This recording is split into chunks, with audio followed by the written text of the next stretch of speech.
আমার আব্বু আমাকে একটা ছাতি কিনে দিত, তাহলে আমাকে আর এই বৃষ্টিতে ভিজতে হতো না। আর এটা কি বৃষ্টি এসে গিয়েছে, তাড়াতাড়ি গিয়ে আমার মেয়েকে নিয়ে আসি, ওর ছাতিটা তো ভাঙা, ও তো ভিজে যাবে।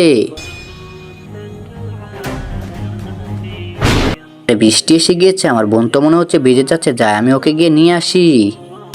আরে বেটি তুই চলে এসেছিস, আমি তো তোকে নেওয়ার জন্য এসেছি, চল এখন বাসায়। আঙ্কেল আপনার ছাতের নিচে আমাকে নিয়ে নিন, আমি তুই বৃষ্টিতে ভিজে অসুস্থ হয়ে যাবো। আরে অসুস্থ হলে আমার কি, তোর বাবাকে বলতে পারিস না ছাতা কিনে দিতে? আব্বু চলো এখন। বোন চল, আমি চলে এসেছি, ভাই আমাকে একটা ছাতি কিনে দাও, আমাকে এই বৃষ্টিতে ভিজে ভিজে স্কুলে যেতে হয়। আচ্ছা বোন ঠিক আছে, তোকে আমি ছাতি কিনে দেবো, এখনই তয়লাটা মাথায় দে।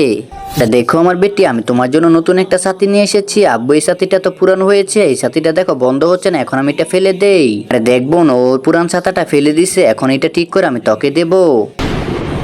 আর তুই এটা দিয়ে স্কুলে যেতে পারবি। দেখবো না, আমি এটা তোর জন্য ঠিক করে দিয়েছি, এখন তুই স্কুলে যাওয়ার সময় আর ভিজবি না।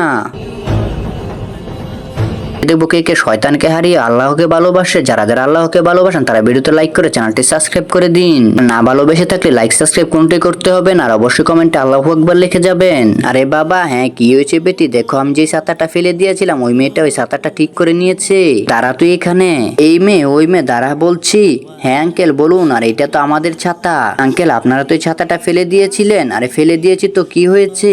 আঙ্কেল আমার ভাই অনেক কষ্ট করে ছাতাটা আবার ঠিক করে আমাকে দিয়েছে, আপনি গরিবের সাথে এরকম করছে, আল্লাহ সব দেখছে। আচ্ছা ঠিক আছে, যা এখান থেকে। आप एक गरीब के साथ ऐसा कर रहे हैं, अल्लाह सब देख रहा है। বেটি আমায় মাফ করে দাও, অবশ্যই আল্লাহ সবকিছু দেখছেন। বন্ধুরা আমাদেরকে সবসময় গরিবদেরকে সাহায্য করা দরকার, তাতে করে আল্লাহ তাআলা আমাদের উপরে খুশি হয়ে যান।